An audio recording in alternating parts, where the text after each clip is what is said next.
À tous, nous sommes ravis et nous vous remercions de votre présence à notre 4e édition du webinaire de la Tech. Alors, cet échange avec nos 2 intervenants durera 45 minutes et il y aura 15 minutes ensuite pour vos questions, mais vous pouvez déjà les poser par écrit dans le chat tout le long du webinaire. Ce webinaire est organisé à l'occasion de la parution du rapport sur les jumeaux numériques et vous pourrez trouver ce rapport sur le site de l'Académie. Nous allons vous mettre le lien dans le chat de la discussion. Ce rapport, comme toutes les productions de l'Académie, est un travail, c'est le résultat d'un travail collectif d'académiciens et de personnes auditionnées. Et aujourd'hui, nous avons 2 académiciens qui sont les porte-paroles et les intervenants. Je suis heureuse de vous les présenter. Je commence. Alors, c'est Patrick Johnson et Albert Benveniste, qui sont tous les 2, comme je l'ai dit, membres de l'Académie des technologies. Albert Benveniste a fait sa carrière à l'INRIA. Il a passé une thèse d'État en 1976 en mathématiques probabilité. Il a travaillé jusqu'à la fin des années 90 sur l'apprentissage de modèles à partir de données. Il a appliqué ces outils aux communications numériques et à la mécanique des vibrations. Depuis 1980, il s'est aussi intéressé à l'informatique et plus spécialement à la programmation des systèmes embarqués critiques. Il travaille actuellement sur les jumeaux numériques, ça tombe bien, et il a été membre du conseil scientifique d'Orange Lab, il est membre du conseil scientifique de Safran. Patrick Johnson, DGA Recherche et Sciences d'Dassault Systèmes. Il a pour mission de définir des bases scientifiques des solutions de la société. Il est diplômé de l'ENSAE, il a occupé divers postes en R&D, depuis la virtualisation en conception de produits pour la marque Katia, jusqu'à la diffusion de nouvelles pratiques industrielles en ingénierie, adoptées dans les multiples secteurs, tels que les modèles de morphing, exploitant l'intelligence artificielle et les jumeaux numériques. Depuis 2004, il assume ses fonctions en recherche et développe l'écosystème de partenariats publics-privés avec des instituts et des organisations de recherche les plus prestigieuses. Par ailleurs, il a lancé une diversification centrée sur les sciences de la vie, en modélisation, simulation, big data et essais cliniques pour les industries de santé. Il est membre de l'Académie nationale des technologies et a été membre de différents conseils scientifiques, l'INRIA, l'IMT, ARIS, de la Société internationale de biologie computationnelle, IRCAM, et personnalité associée du CESE, le Conseil économique, social et environnemental. Voilà pour les présentations. Alors, l'Académie des technologies a décidé de publier un rapport issu de travaux donc, sur les jumeaux numériques. Albert, est-ce que tu peux nous expliquer pourquoi ce rapport et pourquoi maintenant? Alors, les jumeaux numériques n'ont pas atteint le niveau de buzz affiché par l'IA ou l'ordinateur quantique. Cependant, ces dernières années, le terme est apparu de plus en plus souvent dans le paysage de secteurs divers, tels que les grands systèmes industriels, la ville intelligente, les mobilités et même la santé de plus en plus. Comme nous avons coutume de le faire, nous avons pensé qu'il est temps de clarifier de quoi il s'agit, en expliquant l'importance et les enjeux du sujet, sa nature et son histoire. Et, une fois n'est pas coutume, l'Europe et la France ne sont pas à la traîne, mais au contraire en pointe. Alors, est-ce qu'en une phrase, tu peux nous dire de quoi il s'agit? Un jumeau numérique est une réplique virtuelle d'un objet, d'un processus ou d'un système physique. Il utilise des données en temps réel et des simulations pour représenter et prédire le comportement de son homologue physique. Les jumeaux numériques sont souvent utilisés dans divers domaines, tels que la fabrication industrielle, l'aérospatiale, la santé, l'énergie, et ce, pour concevoir et opérer en optimisant les performances, prévenir les pannes et améliorer la maintenance. Patrick, est-ce que tu peux nous expliquer le rôle des jumeaux numériques et l'usage qui en est fait, est-il possible à travers de quelques exemples parlants? Bien sûr. Les deux secteurs pionniers en fait pour cette technologie ont été l'automobile et l'aéronautique. Et la première étape dans les années 70 et 80 a été le développement de ce qu'on appelait à l'époque la conception assistée par ordinateur, qui remplaçait le dessin industriel. Et il remplaçait surtout le dessin industriel par un modèle numérique 3D.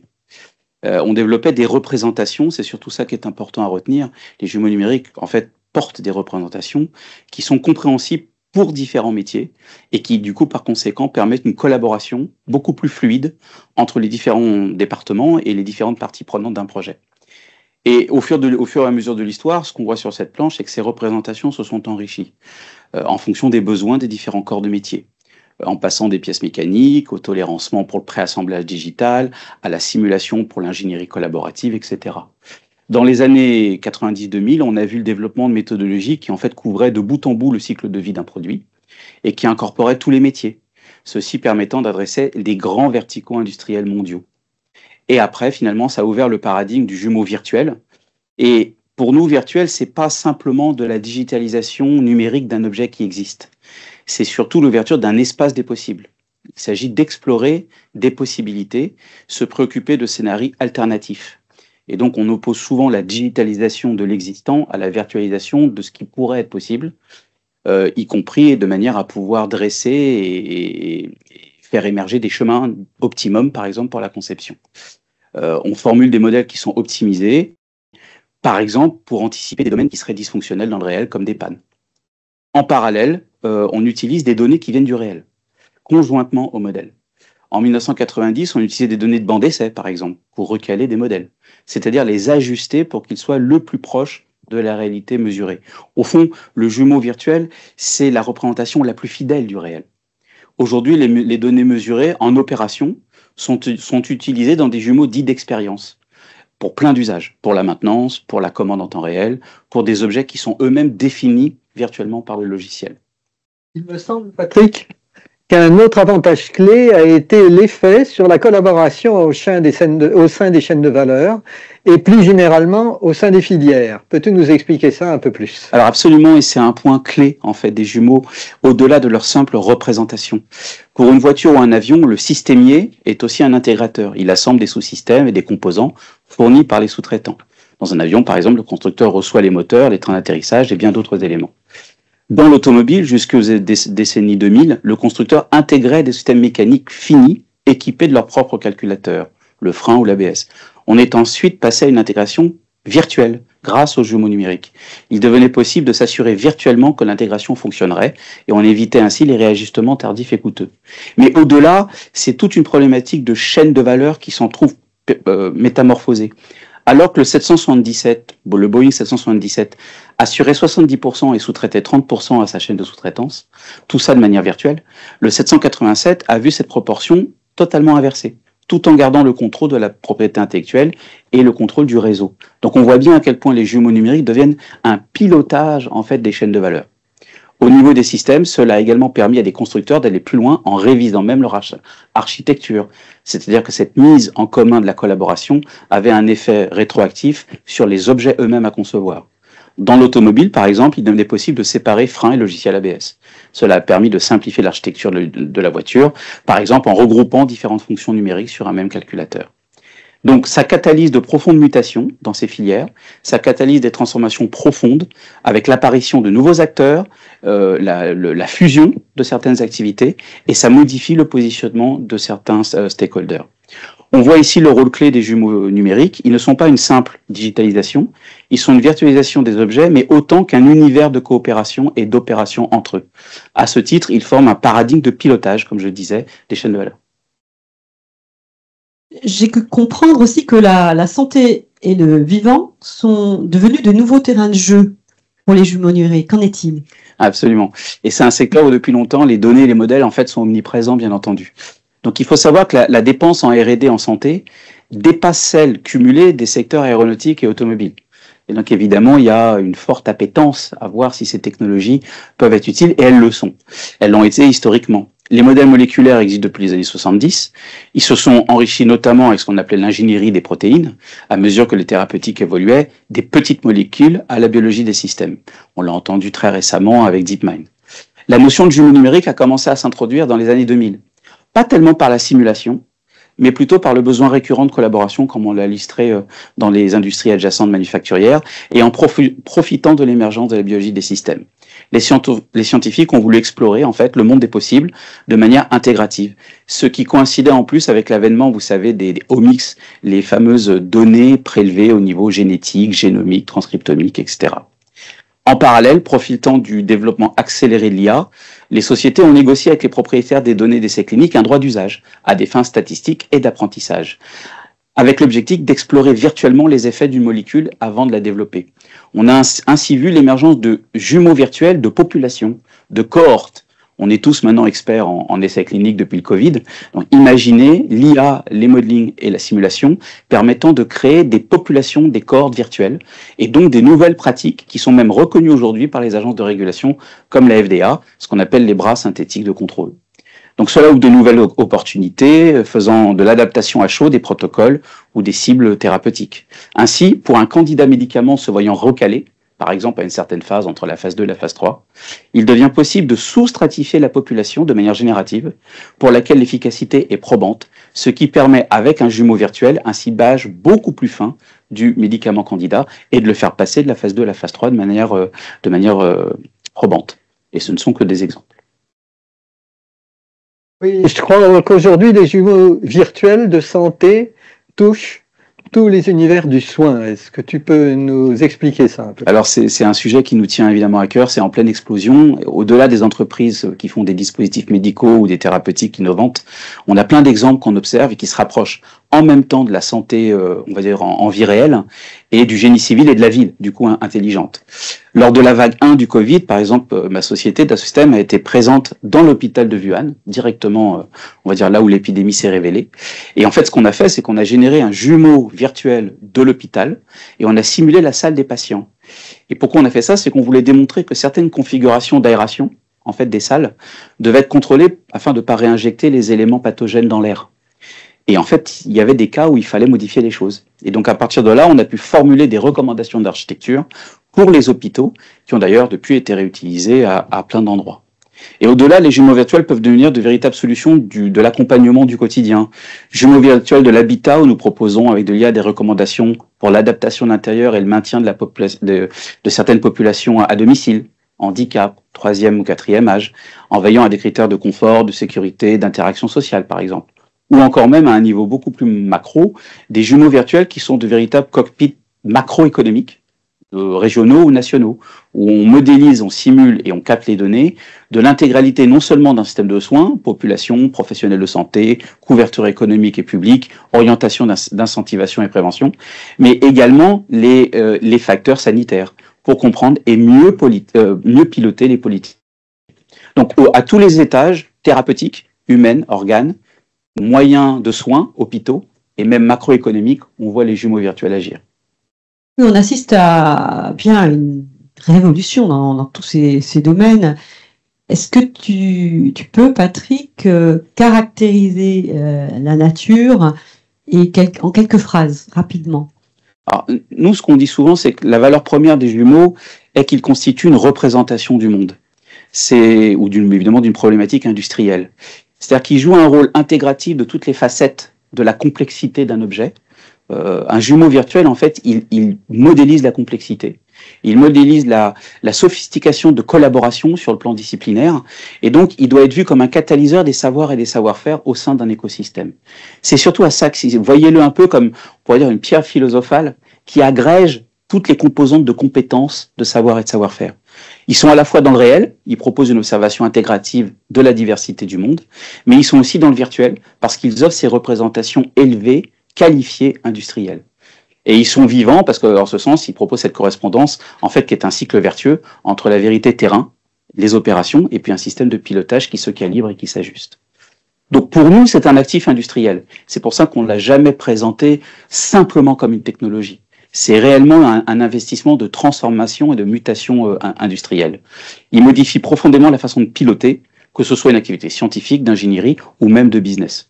On pourrait même dire qu'à l'ère de l'économie de la connaissance, on y est aujourd'hui, il constitue un paradigme pour une nouvelle catégorie d'entreprises qui sont même apprenantes et génératives. Donc en synthèse, j'ai fait un peu plus qu'une phrase, mais en synthèse, on a la capacité d'opérer un système à partir de son jumeau numérique. En particulier, ils constituent un univers de pilotage, ils améliorent la performance industrielle des opérations, et puis ils fédèrent et ils permettent de gérer des écosystèmes de savoir et de savoir-faire.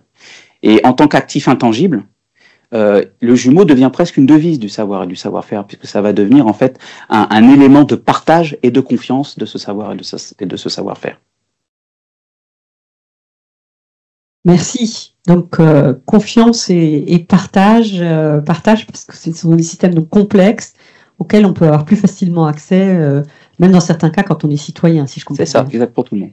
Donc, Albert, est-ce que tu peux nous retracer les étapes de l'histoire l'histoire des sciences qui a rendu cette révolution des jumeaux numériques possible? En fait, les filiations sont vraiment multiples. En premier, alors c'est probablement pas en date, mais c'est un des aspects importants. Dès les décennies 1960-1970, on a l'irruption du calcul scientifique dans le domaine de l'ingénierie pour ce qui concerne la simulation et l'informatique graphique. On l'a déjà vu, tout ce qui est le passage du dessin industriel à la CAO en particulier. Et au passage, le calcul scientifique s'est installé partout. Quand il a fallu faire les centrales nucléaires, par exemple, ça a été absolument nécessaire pour parvenir à construire, à dimensionner les centrales avec leur système de contrôle. Alors, dès les années 70, et même avant chez les soviétiques, dès les années 1960, les ingénieurs et chercheurs automaticiens et les mécaniciens ont utilisé en même temps les données et les modèles, semant ainsi les germes de l'IA hybride. Alors plus précisément, on se servait des modèles pour définir et régler les contrôles qui sont appliqués au système, et les modèles eux-mêmes étaient adaptés et réglés pour coller au mieux aux données mesurées sur les systèmes. Les deux étant faits soit dans des phases alternant entre en quelque sorte apprentissage et exploitation, ou bien en même temps, et c'est ce qu'on appelait à l'époque le contrôle adaptatif. Donc tout ça, c'est vraiment la première phase historiquement de l'IA hybride. Les mécaniciens recalaient par ailleurs des modèles sur des données de bande d'essai, ça aussi, les années 70, ça se faisait déjà, beaucoup dans l'aéronautique et également dans les ponts et chaussées, et se servaient des modèles recalés pour prédire les comportements, des comportements qui sont coûteux à expérimenter ou impossibles à expérimenter. Et alors, je vais faire un petit aparté pour vous expliquer une phase de la mise en service d'un nouvel avion qu'on appelle l'ouverture du domaine de vol, c'est-à-dire l'exploration des attitudes possibles et des domaines de vitesse et d'altitude où l'avion peut voler en toute sécurité. Alors, si on sort de ce domaine-là, eh bien, on peut avoir ce qu'on appelle des couplages aéroélastiques entre les vibrations donc, qui sont portées par la structure métallique de l'avion lui-même et la force du vent qui s'applique dessus. Et ces couplages peuvent, dans certaines configurations, quand on sort précisément du domaine de vol, mettre en vibration instable la structure et simplement casser l'avion en quelques secondes. Donc, il y a des vidéos célèbres sur des ponts de cette situation qui sont réellement apparues il y a assez longtemps. Donc, l'ouverture du domaine de vol, c'est évidemment pas quelque chose qu'on ait fait en essayant. On n'envoie pas un avion pour voir à partir de quand il se casse et puis en priant pour les pilotes qui sont à l'intérieur. Donc, c'est fait entièrement par calcul et depuis longtemps. Et donc, ça a été aussi la première intervention des mécaniciens dans l'utilisation conjointe de modèles et de données. Alors, les automaticiens apprenaient donc des modèles pour concevoir leur contrôle. Ils allaient même jusqu'à ce qu'elles le faire en temps réel, mettant en œuvre le contrôle adaptatif, comme je l'ai expliqué. Ils savaient valider leurs modèles en les confrontant à des données réelles, sur banc d'essai ou en opération. Dans une étape suivante, vers les années 1980-90, ils ont utilisé la même démarche, mais sous forme de miroir, en confrontant des données en opération à un modèle est représentatif du comportement de référence, ils ont pu faire de la surveillance d'intégrité et le diagnostic de l'apparition graduelle de défauts et de fatigue. Alors bien sûr, les progrès récents de l'IA, essentiellement depuis 2010 avec l'apprentissage profond, ont démultiplié les bénéfices de l'utilisation conjointe des données et des modèles. Le besoin de travail collaboratif et la nécessité d'avoir une plateforme pour l'exercer, ça c'est un autre domaine complètement, sont apparus vers les années 1990. Le domaine dit de la conception système, qui fait travailler ensemble plusieurs métiers et plusieurs entreprises au sein d'une même filière, s'est développé comme branche de l'ingénierie logicielle. Il a fourni le cadre de pensée et les supports pour opérer des outils de métiers différents, par exemple des outils de simulation numérique, ceux de l'analyse de sûreté. Puis, l'étape de la conception et celle de la fabrication avec celle de la maintenance. Également, le monde des composants et celui des bases de données où ils sont répertoriés.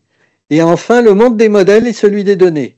Et pour finir, tous les mondes précédents qui interviennent à l'intérieur, en interaction avec le réseau des intervenants humains constitués en communauté. Les couplages sont donc nombreux, divers, mais ils reposent tous sur un socle commun. Les fondements scientifiques sont donc profonds, variés, voire hétérogènes, mais ils sont tous nécessaires à la conception complète des jumeaux numériques. Albert, est-ce que tu peux nous dire les grands défis scientifiques, justement, de ces jumeaux numériques? Alors, en premier, les progrès récents de l'IA, encore une fois depuis environ 2010, ont démultiplié les bénéfices de l'utilisation conjointe des données et des modèles. La représentation mathématique de la physique de l'objet réel nécessite des connaissances approfondies. Mais plus encore, la question du multi-échelle est récurrente. Quel niveau de détail faut-il utiliser? S'il faut plusieurs niveaux de détail, comment doit-on les relier? En général, on n'a ni les moyens ni le besoin de représenter un système très complexe dans toute son acception et en même temps à un niveau de détail maximal partout. Donc, on joue avec la diversité de niveaux ou d'échelles de précision. Et donc, c'est ce qu'on appelle la représentation multi-échelle. Alors, autre question récurrente, comment coupler des modèles de physique différentes? Et les mêmes questions existent en miroir pour les données. L'autre grande question est posée par le triptyque réalité, modèle, données. Le raccord n'est jamais exact à cause des incertitudes, donc sur les mesures, sur les connaissances à propos des objets, et des simplifications qui sont volontairement ou par obligation faites sur les modèles. Quand des écarts apparaissent, et ils apparaissent inévitablement pour ces raisons-là, comment peut-on les mesurer et comment peut-on faire la différence entre des écarts qui sont somme toute normaux, qui sont juste représentatifs des incertitudes et des approximations, et ceux qui indiquent un mauvais calage de modèle ou une évolution dans le système par rapport à un état de référence. Alors, dans le cas contraire, est-ce qu'on doit corriger le jumeau ou au contraire, doit-on décider d'une anomalie de comportement de l'objet réel et entamer une procédure de diagnostic? Enfin, puisque les jumeaux numériques sont un univers de l'hétérogénéité, comment s'assurer que les sous-mondes homogènes coopèrent correctement? En quelque sorte que les tuyaux sont correctement dimensionnés et branchés. Pour toutes ces questions qui reviennent et reviennent, on aimerait avoir des réponses génériques. On n'en est pas encore tout à fait là. C'est une science en cours, qu'on pourrait appeler la science de la représentation, qui demande à être développée. Merci. Alors, Patrick et Albert, est-ce que, en quelques mots, vous pouvez chacun nous résumer les grands points à retenir? Moi, je dirais, dans l'économie actuelle, les futurs leaders sont ceux qui sauront mieux exploiter et faire naître les savoir-faire. Et pour nous, les jumeaux virtuels, c'est le support de ces savoir-faire. Alors, comme je l'ai expliqué de mon côté, les jumeaux numériques, c'est un petit peu la tour de Babel des savoirs et des savoir-faire. Il y a plein de choses différentes au plus haut niveau de développement et de difficultés à combiner ensemble pour faire marcher de manière convenable le service compliqué que représentent les jumeaux numériques. Par conséquent, la barrière d'entrée est haute si on veut tout faire soi-même. Alors, question quand même, puisque c'est une industrie, vous nous l'avez expliqué, c'est un nouveau domaine. Quel est le positionnement finalement de notre pays, la France, de l'Europe? Quelle est la concurrence internationale? Alors, une fois n'est pas coutume, l'Europe, et singulièrement la France d'ailleurs, il y a une position dominante dans l'offre des éditeurs avec deux grands acteurs, Dassault Systèmes et Siemens. Il y a des grands acteurs américains également, particulièrement Ansys, dont l'histoire passée trouve son origine dans tout ce qui concerne la mécanique, puis s'est élargi à la conception des systèmes, et Ansys a été acquis, je crois c'est dans l'année précédente ou les 2 années précédentes, par Synopsys, qui est donc un géant du monde des circuits. Et le dernier grand acteur, c'est Mathworks, qui est un éditeur du domaine de l'ingénierie mathématique et automatique. Alors, par contre, de manière un peu surprenante, nous ne connaissons pas d'acteurs notables en Chine. Et qu'en est-il au niveau des usages, Albert, aussi? Alors, la situation est un petit peu moins rose, malheureusement. De ce point de vue, l'Europe du Nord est mieux placée que la France. Alors, l'Europe du Nord commence à l'Allemagne, le Benelux et les pays nordiques. Alors, il y a diverses raisons à ça. Alors, concernant la France, on a une présence sur le domaine de tous les grands comptes historiques. Alors, EDF, les grands de l'aéronautique, les grands de l'automobile ont depuis longtemps fait des jumeaux numériques pour leurs besoins propres. Et la plupart du temps, ont essentiellement développé l'ensemble chez eux. Alors, grâce aux grands éditeurs que j'ai mentionnés en France et en Europe, on voit par ailleurs se développer des écosystèmes avec une plus large palette d'utilisateurs et de contributeurs, avec une offre complémentaire par de petits éditeurs spécialisés, donc qui en particulier, par exemple, contribuent au développement de bibliothèques de modèles pour fabriquer des jumeaux de base par assemblage de modèles en bibliothèque dans le domaine de la thermique, dans le domaine de la mécanique, dans le domaine du magnétisme et de l'électricité. Et renforcer cette tendance élargira évidemment les écosystèmes d'utilisateurs parce que ça permet aux utilisateurs qui ne maîtrisent pas l'ensemble des technologies des jumeaux numériques de néanmoins fabriquer le jumeau dont ils ont besoin par assemblage de modèles obtenus de bibliothèques, sans qu'ils aient besoin de maîtriser l'ensemble des expertises. Alors, pour permettre ce développement-là, il y a un appel aux politiques commerciales des grands éditeurs, évidemment, c'est-à-dire d'adopter une attitude en quelque sorte qui, à côté de la fourniture de plateformes à des très grands comptes, favorise l'accès à des plateformes sous forme de services déportés, donc à des utilisateurs plus modestes qui vont assembler des modèles à partir de bibliothèques, mais aussi aux équipes de chercheurs pour élargir par leur recherche le domaine où cette offre qui nécessite peu de programmation et peu de compétences technologiques avancées pour fabriquer néanmoins des modèles et des jumeaux numériques par une sorte de Lego. Et alors, il faut continuer à développer la science qui permet de faire ça. Oui, alors, Patrick, justement, est-ce que tu peux nous donner ton point de vue sur les utilisateurs? C'est un peu ce qu'Albert a dit. Le jumeau virtuel, il attaque la complexité des objets. Et donc, évidemment, ça doit être d'un usage extrêmement simple pour les utilisateurs, parce que à la fin, les seuls prescripteurs et les seuls influenceurs, ça va être les utilisateurs. En fait, nous, on dit qu'il a des capacités d'intégration, de la complexité, mais il a aussi une capacité de démonstration par l'expérience. Et donc, pour nous, les jumeaux virtuels, ils portent une valeur d'explication, et en français, de capacitation des individus. Et on y croit beaucoup à ça. On parle beaucoup d'agents, par exemple, en ce moment. Pour nous, les jumeaux virtuels de compagnons sont plutôt là pour mettre de donner de nouveaux moyens, de nouvelles compétences aux gens. Donc c'est vraiment de la capacitation d'individus. Et donc on pense que l'utilisateur, lui, finalement, il va apprendre des savoirs qu'il ne connaît pas grâce aux jumeaux virtuels, qui deviennent du coup des tuteurs démocratiques ou démocratisants. Alors, on peut prendre des exemples, hein, on en a plein, nous, dans nos projets. Si on prend un exemple en santé, prenons le cas d'un jumeau virtuel d'organes comme le cerveau. Bon, évidemment, un praticien spécialiste neurologue comprend. Mais on veut que le même jumeau virtuel, pour une thérapeutique particulière, pour une pathologie particulière, puisse être aussi présenté au patient, en amont d'une opération, par exemple, pour que le patient comprenne. Et donc la notion d'expérience, de simulation qui est portée nativement par le jumeau, elle a aussi cette valeur d'explicativité, d'explication plutôt en français, à la différence par exemple d'une approche IA qui serait uniquement boîte noire. Donc la description virtuelle, la représentation virtuelle est là pour expliquer. Donc finalement les jumeaux ont permis d'intégrer progressivement différents corps de métier, comme je le disais au début, mais là ils deviennent des médias en fait à part entière d'expérience et d'explication.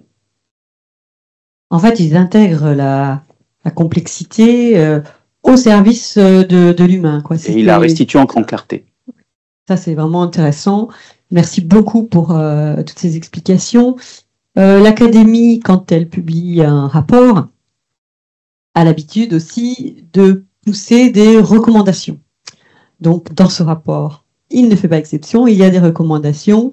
Est-ce que, Albert, tu peux commencer à nous les résumer ? Alors la première recommandation qu'on a choisi de formuler, c'est l'utilisation de l'atout particulier, comme on dit une fois n'est pas coutume, dont disposent la France et l'Europe avec l'existence de deux champions industriels dans le domaine de l'édition. On pense qu'il faut mieux exploiter cet avantage. Et on pense que par le biais des divers projets, même des commandes éventuellement, l'Europe et la France doivent promouvoir une politique où les plateformes dominantes joueraient un rôle d'infrastructure de partage, de données, de modèles et de connaissances pour les filières.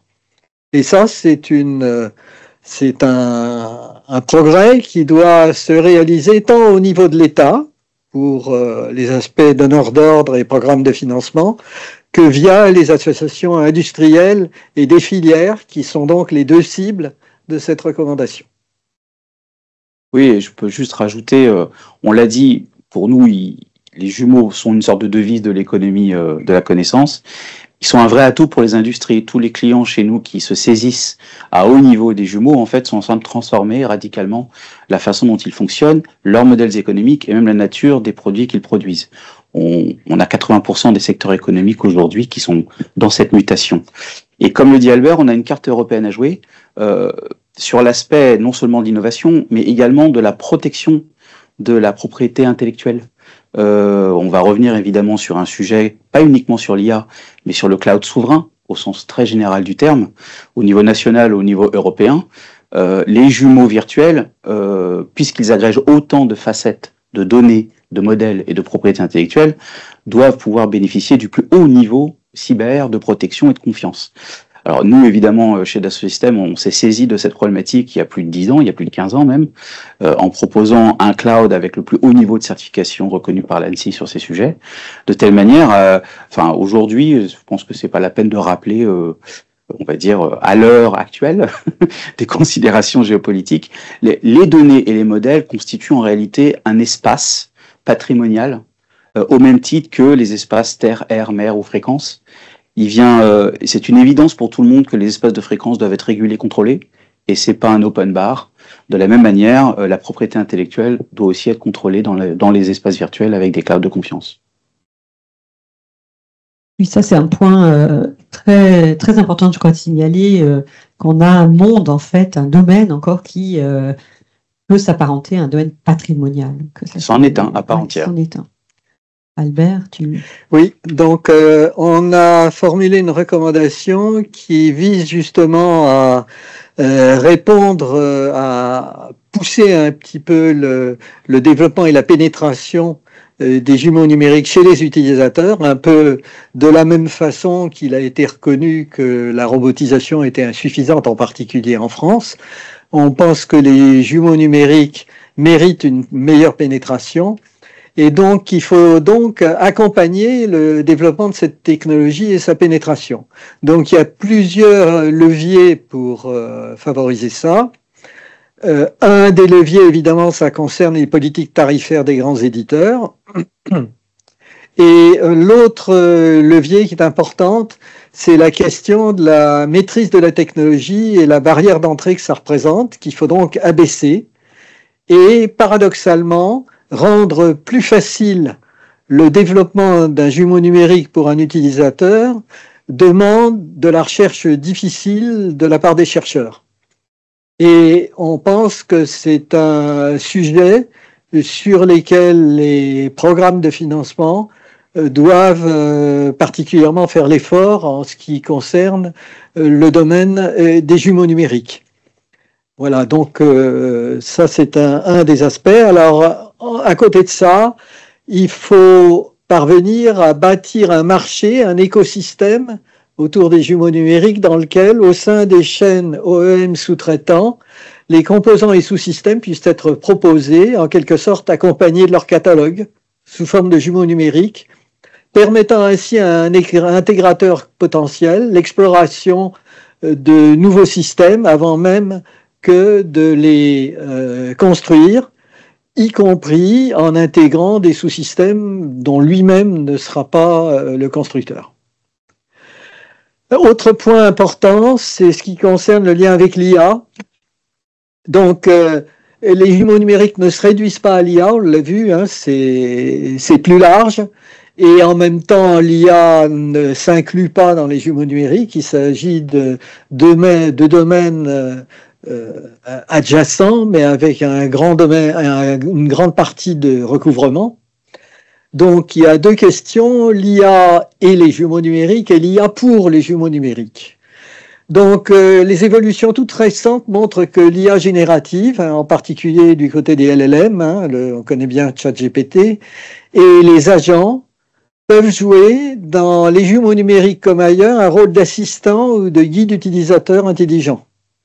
Donc, pour conseiller l'utilisateur dans son process de construction et d'exploitation du jumeau numérique. Et voir dans tout ce qui est l'évolution des diverses versions du système qu'il a besoin de monter. Toutefois, c'est dans une imbrication intime entre l'IA et les jumeaux numériques que l'IA trouve sa place, et c'est ce qu'on appelle l'IA hybride, et son impact y sera renforcé par les progrès attendus au niveau de l'IA de confiance. Et on recommande donc que les programmes de recherche sur l'IA comportent un volet IA pour les jumeaux numériques.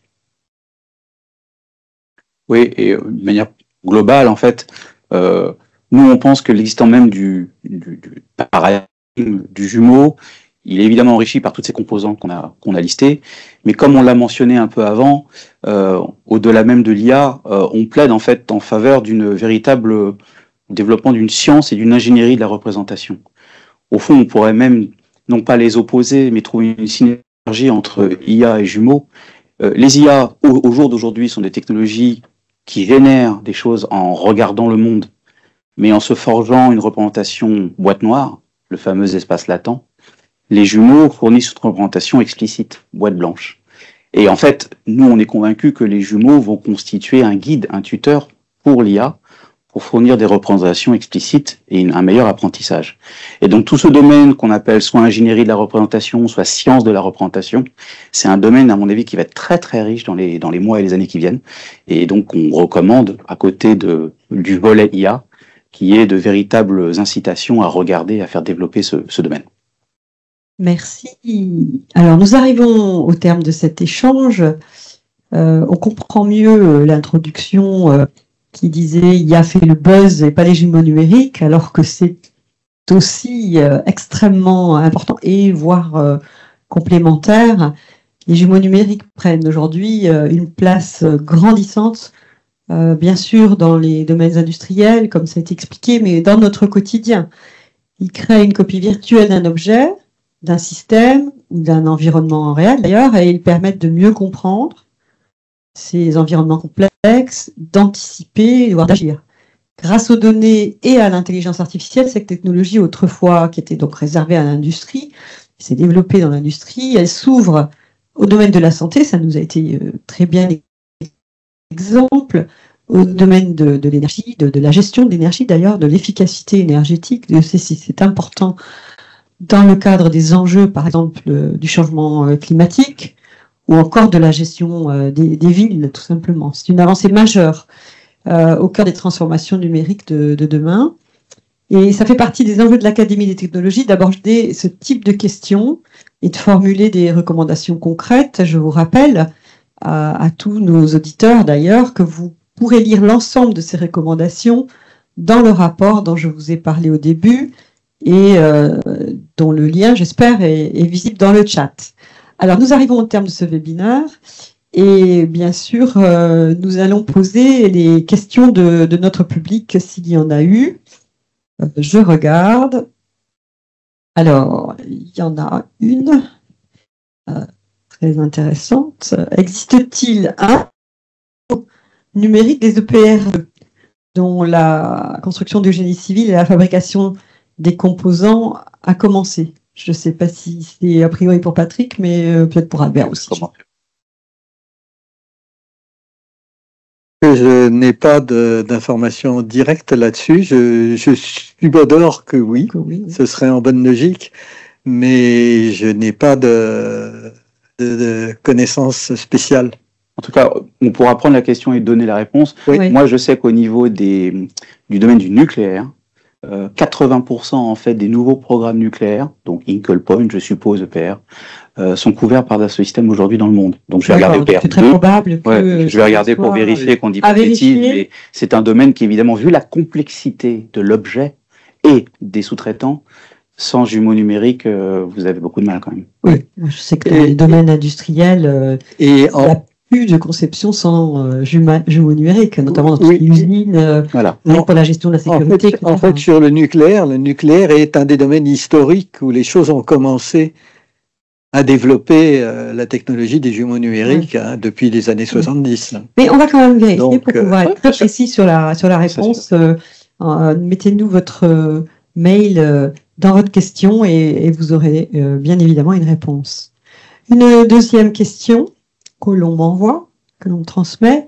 Quels sont les risques potentiels liés à l'utilisation des jumeaux numériques, en particulier, alors ça c'est un sujet important, en particulier en termes de sécurité des données et de la vie privée? Alors, je ne sais pas qui des deux va répondre, peut-être les deux. Albert, tu commences?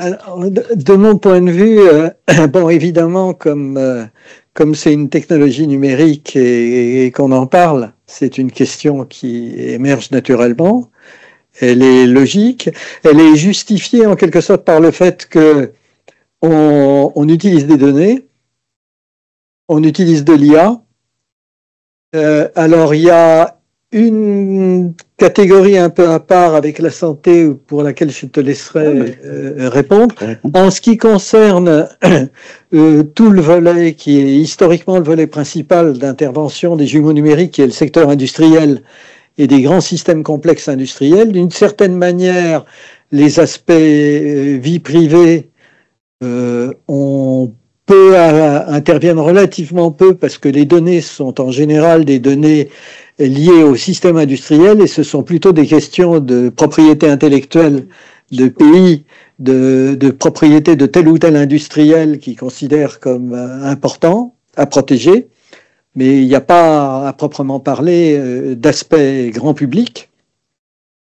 Et d'autre part, je dirais sur le plan éthique et déontologie, d'une certaine manière, la situation avec les jumeaux numériques est plutôt meilleure que ce qu'on a d'habitude avec l'IA, tout simplement parce que il y a un gros volet des jumeaux numériques, tout de même le pilier principal, c'est celui de la connaissance, des connaissances physiques sur les systèmes, y compris quand on parle des jumeaux numériques en santé, puisque quand on fait le jumeau numérique du cœur, eh bien c'est à partir d'une modélisation du cœur en tant que système à la fois musculaire, avec des aspects mécaniques, des aspects électricité. Donc c'est la connaissance du système qui alimente le jumeau numérique, et ça, ce sont d'une certaine manière, on est Dieu merci dans le domaine des faits, et non pas des données qu'on pourrait manipuler. Donc je dirais pour moi que y a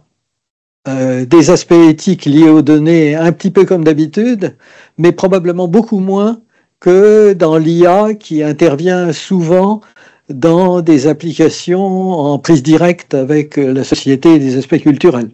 Hein, donc il faut... Patrick, tu peux répondre peut-être plus précisément sur l'aspect santé qui doit... Oui, sur les deux. Ouais. Déjà, effectivement, sur le business, sur l'aspect vraiment industriel, il ne faut pas oublier que, comme je l'ai dit, le jumeau, sa mission première, c'est d'agréger des savoirs et des savoir-faire. Donc, il a besoin d'être, entre guillemets, certifié par rapport à une pratique industrielle. Nous, ça fait 40 ans qu'on fait ça. On appelle ça nos ontologies industrielles. Ça veut dire que toutes nos solutions, elles sont assises sur un tuteur qui correspond aux normes, aux réglementations, aux processus internes de nos clients. Donc, d'une certaine manière, le jumeau virtuel, c'est une forme blanche, mais qui n'est pas totalement libre. Elle va être reprojetée dans des règles et une espèce de squelette d'assurance pour le client ou pour l'industrie. Donc c'est ça qui fait qu'on est dans une position, pour ça que ça fait 40 ans que, par exemple, la défense américaine repose sur nos jumeaux. Et puis sur l'aspect des données, y compris santé et individuelles, alors c'est vrai que du coup il y a une sensibilité supérieure, accrue par l'IA, parce que justement, en fait, l'IA ne bénéficie pas de ce que je viens de dire, c'est une boîte noire, mais du coup, nous on a beaucoup investi à la fois sur des méthodologies et des technologies pour assurer confiance et sécurité. Alors, je vais juste prendre 30 secondes pour les lister. Dans les fameux bras de contrôle synthétique dont j'ai parlé, on est capable de générer des patients virtuels. Alors, c'est quoi un patient virtuel? En fait, moi j'appelle ça un peu un Frankenstein. C'est-à-dire que je vais prendre votre nez, les oreilles d'Albert, mon ventre, et je vais arriver à les mélanger pour en faire un patient qui n'existe pas. Donc il n'existe pas, donc il n'y a pas à dire c'est anonymisé ou pas anonymisé. Par contre, je sais mathématiquement le reprojeter dans une cohorte dont les critères d'inclusion et d'exclusion clinique, eux, sont pertinents. Et donc c'est toujours la même chose que sur les processus industriels. Je sais toujours reprojeter un virtuel par rapport à un référent, par rapport à quelque chose qui est l'établi. Et donc c'est ça qui fait que, à chaque fois, que ce soit pour les jumeaux numériques tout seuls ou les jumeaux numériques avec de l'IA, on est à chaque fois dans une approche de confiance.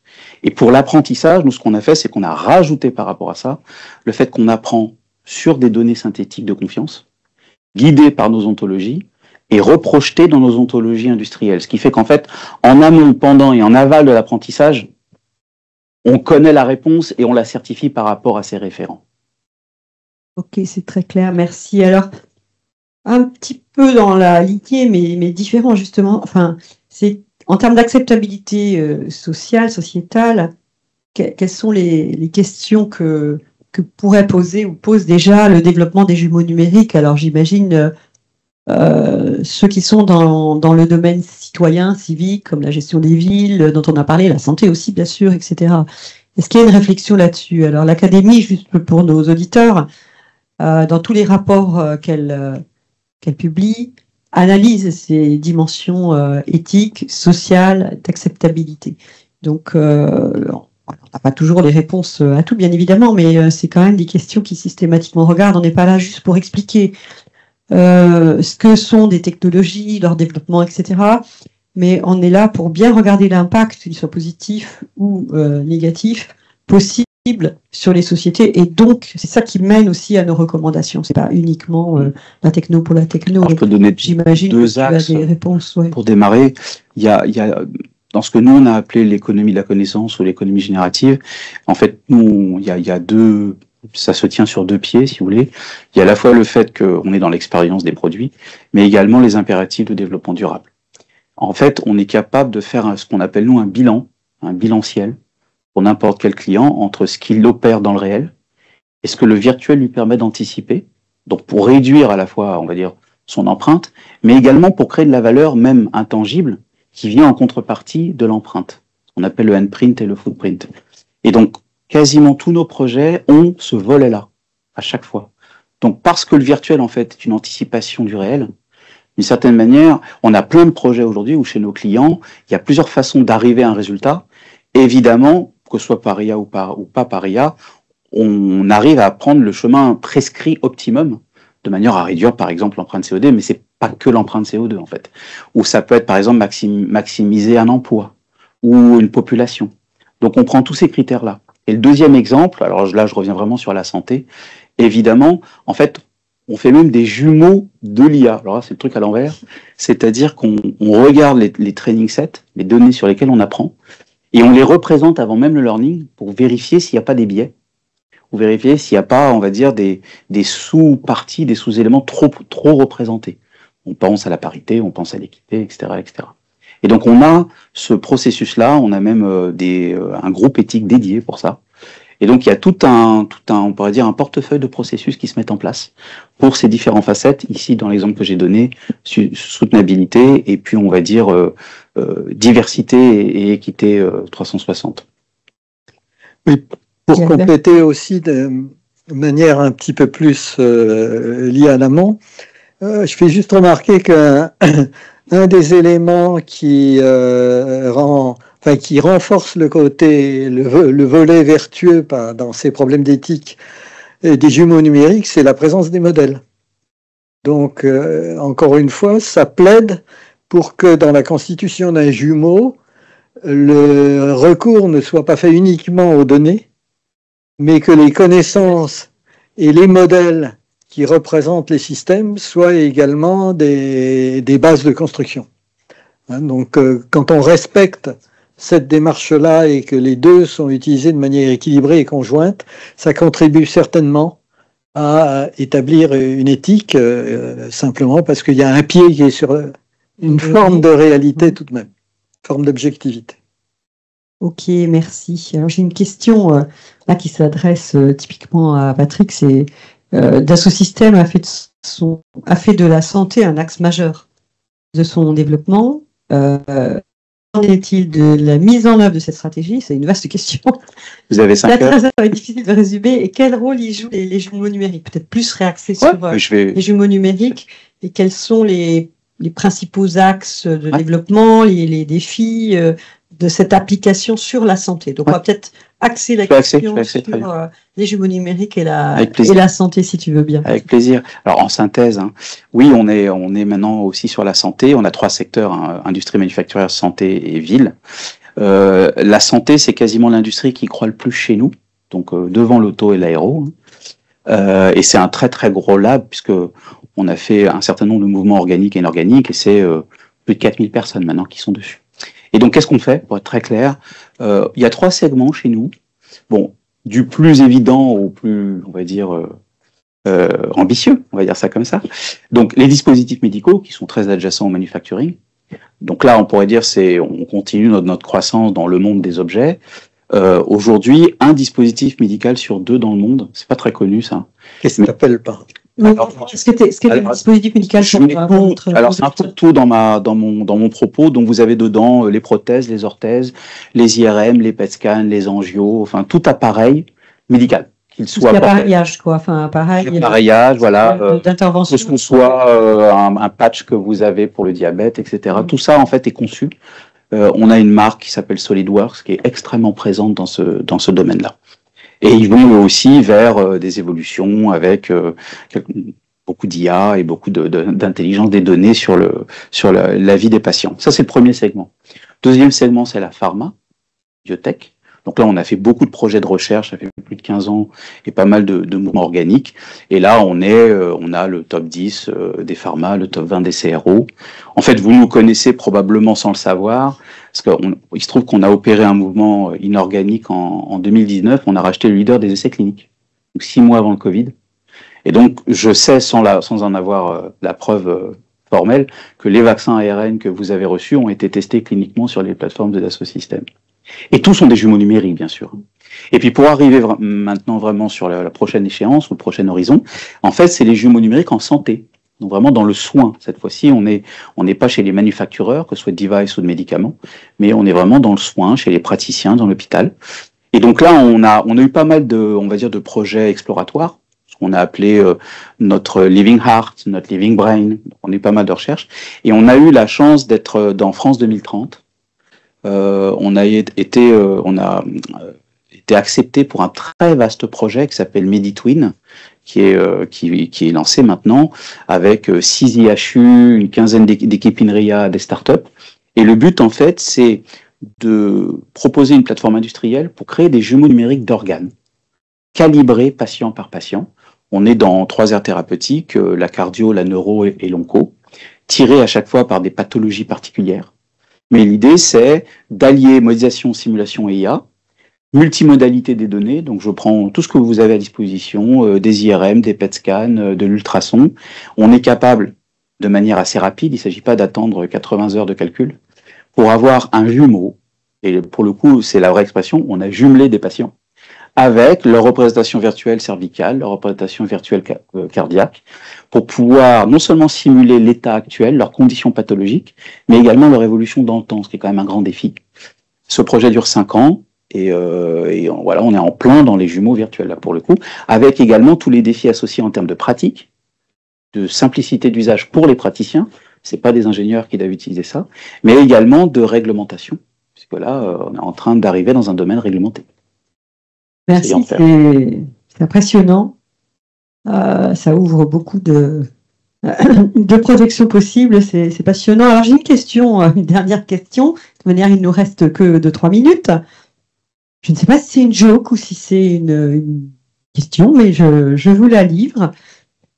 Que seront les triplés numériques en 2050 et que manque-t-il aujourd'hui aux jumeaux?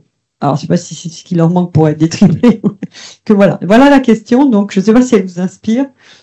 Mais je ne sais pas à quoi pourrait servir des triplés. Je vais répondre en pirouette. Ah ben oui, tu as le droit. Aujourd'hui, on sort par exemple des virtuels compagnons qui sont des agents métiers. Oui. Donc, le triplé, c'est l'humain. Très bien. Le troisième, c'est la composante réelle de l'humain. Ouais. C'est une pirouette, mais c'est pas si faux. C'est pas des vrais triplés, c'est des faux triplés. C'est-à-dire que le double ne va pas remplacer, il va complémenter. Albert, tu veux... Joker, voilà. Bon, écoutez, merci beaucoup. Merci surtout à tous nos auditeurs participants. J'espère que vous continuerez à nous suivre pour le prochain webinaire qui devrait avoir lieu en septembre. On n'a pas encore le thème, mais on va vous le dévoiler. Et puis un immense merci à Patrick et à Albert pour leur prestation, la préparation de ce webinaire, et bien sûr à tout le groupe de travail qui a conduit à la publication de ce rapport sur les jumeaux numériques, et aussi à l'équipe de Permanent qui nous soutient sur ces webinaires. Merci à tous. À bientôt. À bientôt.